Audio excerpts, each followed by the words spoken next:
Vidéo numéro 2 sur le deuxième extrait de La Princesse de Clèves, la scène du bal. Deuxième vidéo d'analyse de cet extrait à destination des premières. Voilà, la rencontre entre celle qui n'est plus Mademoiselle de Chartres et qui est devenue la jeune princesse de Clèves et Monsieur de Nemours. Et dans l'extrait précédent, je vous avais expliqué un petit peu l'importance des verbes de regard, du verbe voir, du verbe admirer, et nous avions commencé à analyser ce début de rencontre en parlant d'un véritable coup de foudre entre les deux personnages, coup de foudre qui était un petit peu organisé par le roi lui-même, qui est celui qui va établir le contact entre les deux personnages. Alors, ce qui est tout à fait intéressant, j'ai omis de vous en parler dans la vidéo précédente, c'est que quand on retourne d'une page simplement en arrière, une seule page, à peine 50 lignes, à peine 50 lignes avant notre extrait, Mademoiselle de Chartres n'était pas encore mariée avec Monsieur de Clèves. On a, par exemple, dans mon édition à la ligne 631, Monsieur de Clèves ne trouva pas que Mademoiselle de Chartres eût changé de sentiment en changeant de nom. La qualité de mari lui donna de plus grands privilèges, mais elle ne lui donna pas une autre place dans le cœur de sa femme. C'est-à-dire que, à peine une page avant cette scène de bal, Madame de Lafayette nous racontait que le mariage entre Mademoiselle de Chartres et le prince de Clèves était un mariage qui n'était pas un mariage d'amour. Lui l'aime, mais elle ne l'aime pas. Elle l'apprécie, et ainsi de suite, mais il n'y a pas de... Son cœur ne chavire pas pour le prince de Clèves. Et à peine je tourne une page, et c'est assez ironique, on a cette scène de bal avec un monsieur de Nemours, oui, qui arrive un petit peu comme un chien dans un jeu de quilles au milieu de ce bal, au milieu de toutes ces belles personnes. Il arrive, il était envoyé en mission à l'étranger, il arrive, ce qui explique son retard, et il arrive là-dedans, il pousse la porte, il saute par-dessus les sièges, on lui met la jeune princesse de Clèves, qui s'est mariée quelques jours avant peut-être, on lui met dans les bras, ils se mettent à danser ensemble, ils ne se sont jamais vus, et alors, c'est ça qui est à la fois beau mais cruel, c'est que cette espèce de fusion, cette alchimie, ce courant qui passe entre eux deux, ne passera jamais entre elle et son véritable mari. Voilà. Et en fait, comme cette espèce vraiment de coup de foudre fusionnel marche très très bien, tout l'enjeu du livre, c'est un peu de savoir est-ce que la princesse sera fidèle ou non. Bien. J'en étais au moment où le roi demande à Monsieur de Nemours et à la princesse s'ils se connaissent.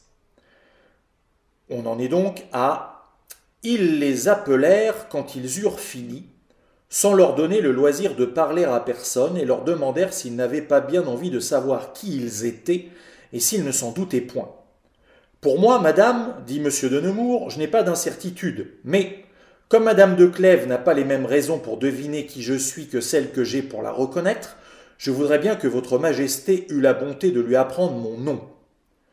Je crois, dit Madame la Dauphine, qu'elle le sait aussi bien que vous le savez le sien.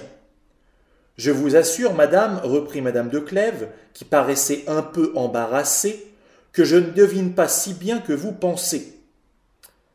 Vous devinez fort bien, répondit Madame la Dauphine, Et il y a même quelque chose d'obligeant pour monsieur de Nemours à ne vouloir pas avouer que vous le connaissez sans l'avoir jamais vu. Pour quelle raison la princesse de Clèves ne peut-elle pas avouer qu'elle a reconnu monsieur de Nemours? Ça serait presque se livrer pieds et poings liés. Ça serait reconnaître une forme d'attirance, reconnaître que elle a déjà entendu abondamment parler de lui, reconnaître que sa réputation le précède, qu'elle s'est intéressée à cette réputation.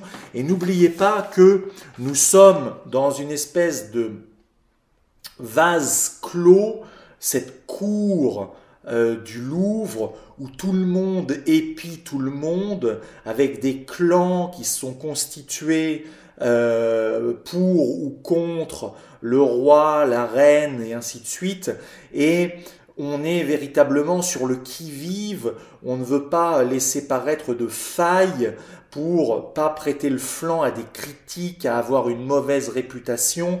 Et puis, c'est vraiment un petit microcosme qui est assez particulier où tout le monde s'épie. D'ailleurs, vous voyez, je suis retourné une page en arrière et je lis à la ligne 641, elle, la princesse de Clèves, elle était néanmoins exposée au milieu de la cour. Elle allait tous les jours chez les reines et chez madame. Tout ce qu'il y avait d'hommes jeunes et galants la voyait chez elle et chez le duc de Nevers, son beau-frère, dont la maison était ouverte à tout le monde. Mais elle avait un air qui inspirait un si grand respect et qui paraissait si éloigné de la galanterie que le maréchal de Saint-André, quoique audacieux et soutenu de la faveur du roi, était touché de sa beauté, sans oser le lui faire paraître que par des soins et des devoirs, plusieurs autres étaient dans le même état. Bon, on est dans un monde où un monde de séducteurs, où même une femme mariée, un autre homme va quand même tenter sa chance pour essayer de devenir son amant ou au moins son confident ou entrer dans son entourage de manière à pouvoir avoir des appuis, à avoir du soutien pour être dans un clan ou dans un autre. C'est un monde très très très très particulier avec des tensions, avec, comme je l'ai dit, on s'épie, on s'observe, il y a beaucoup de ragots, de racontards, donc il faut faire extrêmement attention à sa réputation. Et c'est pour ça que la mère de la princesse, quand elle était encore mademoiselle de Chartres, avait tout fait pour la retenir le plus longtemps possible en dehors de ce panier de crabes, comme on dit. Bon, et donc, Monsieur Nemours ne se fait pas prier pour dire qu'il a reconnu la princesse de Clèves. Parce que la princesse de Clèves, depuis quelque temps qu'elle a fait son entrée dans la cour du roi, tout le monde parle d'elle. C'est la plus belle, elle est d'une famille extrêmement importante, c'est un riche parti, puis surtout un certain nombre de très grands nobles se sont entre guillemets battus pour arriver à l'épouser. Et c'est le prince de Clèves qui s'est marié avec elle. Mais monsieur de Nemours, voilà, il l'a reconnue, il a entendu parler d'elle. Mais elle, comme elle doit être sur la réserve, affichée de la retenue, elle ne peut décemment pas avouer qu'elle a reconnu monsieur Nemours alors qu'elle ne l'avait jamais vu. Ça serait véritablement s'afficher devant tout le monde en disant « Oui, oui, on m'a déjà parlé de monsieur Nemours, il est très très beau, je sais qui il est, je l'ai repéré. » Elle ne peut pas faire ça. Donc elle est obligée de rester silencieuse. Et ça, la dauphine, elle l'a bien compris. Et la dauphine parle à sa place. Quand elle dit « Vous devinez fort bien », répondit madame la dauphine, et il y a même quelque chose d'obligeant pour monsieur de Nemours à ne vouloir pas avouer que vous le connaissez sans l'avoir jamais vu. Bien. La reine les interrompit pour faire continuer le bal. Monsieur de Nemours prit la reine dauphine. Cette princesse était d'une parfaite beauté et avait paru telle aux yeux de Monsieur de Nemours avant qu'il allât en Flandre, mais de tout le soir, il ne put admirer que Madame de Clèves. Donc là, voilà, le sort en est jeté. Monsieur de Nemours, on peut lui présenter n'importe qui à la cour, princesse, future reine, peu importe, elles sont toutes éclipsées par la princesse de Clèves qui est au-dessus de tout par sa beauté, par sa fraîcheur, par sa jeunesse, par sa réputation, par tout ce qu'on veut.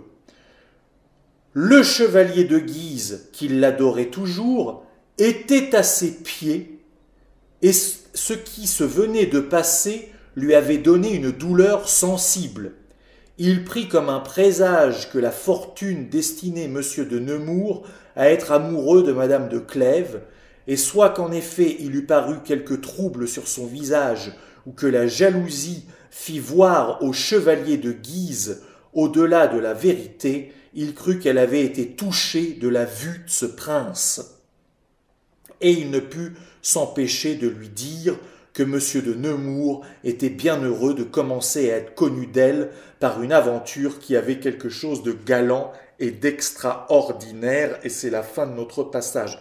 Alors là, tout y est, c'est-à-dire que on a, en fait, cette pauvre princesse, c'est quasiment la brebis lâchée au milieu de la meute de fauves.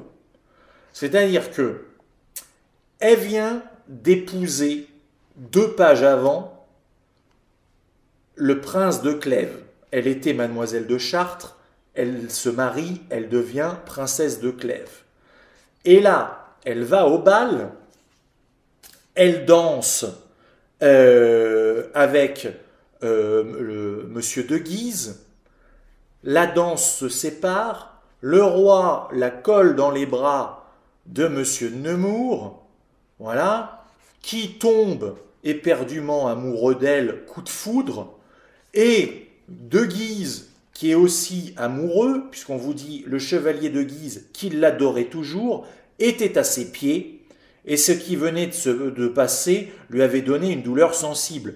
Et lui, il est aussi amoureux, et il est jaloux, non pas du mari, il n'est pas, c'est ça qui est assez fort à expliquer, il n'est pas jaloux du prince de Clèves, il est jaloux de Nemours, qui vient d'arriver, qu'obtient une danse avec elle, et visiblement, de Guise a vu que la princesse regardait avec un air un petit peu langoureux monsieur de Nemours. Donc, si je veux faire ça un peu façon sketch, machin a vu que machine regardait tel autre. Donc tout se passe par les jeux de regard. Finalement, ils se parlent assez peu, il y a assez peu de dialogue. Si vous êtes attentif, vous avez repéré que dans ce passage, la princesse de Clèves ne parle pas directement à monsieur de Nemours, mais elle parle par l'entremise de la dauphine qui les fait dialoguer, mais sert un petit peu de, comment dire, de traductrice entre eux deux. Elle décrypte les mots que les autres ne peuvent pas dire en raison de la bienséance. De la même façon que le roi Henri II avait servi un petit peu d'entremetteur en les faisant danser ensemble. Et puis arrive encore un 3e larron, donc de Guise, qui au début dansait avec elle, qu'elle abandonne pour danser avec Nemours, et qui lui a observé toute la scène et a vu que dans le regard de la princesse, elle n'avait pas l'air indifférente par rapport à Nemours. Bon, tout ça, ça s'observe, ça se regarde, ça s'épie, voilà, c'est un petit univers, un petit microcosme où on est attentif aux moindres faits et gestes et on suppute beaucoup de choses derrière, et là-dedans, le pauvre mari, bah lui, il n'est pas là. Voilà, et on se retrouve très bientôt pour de nouvelles vidéos.